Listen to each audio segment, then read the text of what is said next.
வீட்டில் இருக்க பொடி பசங்களுக்கும் சரி, அதே மாதிரி 30 வயசுலேயே மயக்கமாக இருக்குது, இடுப்பு வலிக்குது, தலை சுற்றுதுன்னு சொல்கிறவங்களுக்கும் சரி, இந்த ஹெல்த்தியான இட்லி பொடி நீங்கள் சாப்பிட்டுட்டு வாங்க. டேஸ்ட்டுக்கும் டேஸ்டாச்சு, அதே மாதிரி ஹெல்த்துக்கும் ரொம்ப நல்லது. இதில் நான் கொள்ளு, கருப்பு எள்ளு, தோல் நீக்காத உளுந்து, ஃப்ளாக் சீட்ஸ், பம்கின் சீட்ஸ்னு நிறைய ஹெல்த்தியான விஷயங்களை ஆட் பண்ணியிருக்கேன். யூஷுவல் இட்லி பொடியை விட டேஸ்ட்டும் அட்டகாசமாக இருக்கும். தவால ஈக்குவல் மெஷர்மெண்ட்டில் 1/4 கப் கடலைப்பருப்பு, 1/4 கப் தோல் நீக்காத உளுந்து, 1/4 கப் கொள்ளு இதை நல்லா வறுத்துருங்க.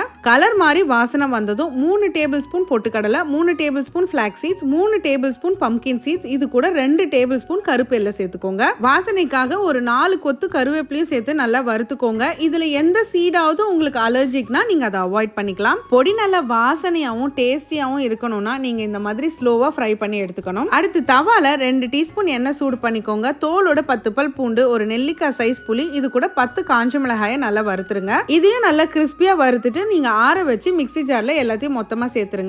2 இன்ச் கட்டி பெருங்காயத்தை எண்ணெயில பொரிச்சிட்டு இதுல சேர்த்துக்கோங்க. நான் ஆல்ரெடி பொரிச்சு பவுடர் பண்ணி வச்சிருக்கிறதுனால 1 டீஸ்பூன் சேர்த்திருக்கேன். கூடவே 1 டீஸ்பூன் உப்பு சேர்த்து இந்த மாதிரி கொரகொரப்பா அரைச்சு வச்சுக்கோங்க. இதுக்கு 2 மாசத்துக்கு ஷெல்ஃப் லைஃப் இருக்கு. 4 பேர் இருக்கிற ஒரு ஃபேமிலி டெய்லி எடுத்துக்கிட்டா கூட 1 மாசத்துக்கு தாராளமா வரும். ஸோ இதை மிஸ் பண்ணாம ட்ரை பண்ணுங்க. ட்ரை பண்ணும்போது மறக்காம ஸ்டவோட சமைக்கும் போது கொஞ்சம் லவ்வோட சமைச்சிங்கன்னா சுமாரா இருக்கிற சமையல் கூட சூப்பரா இருக்கும். எப்படி?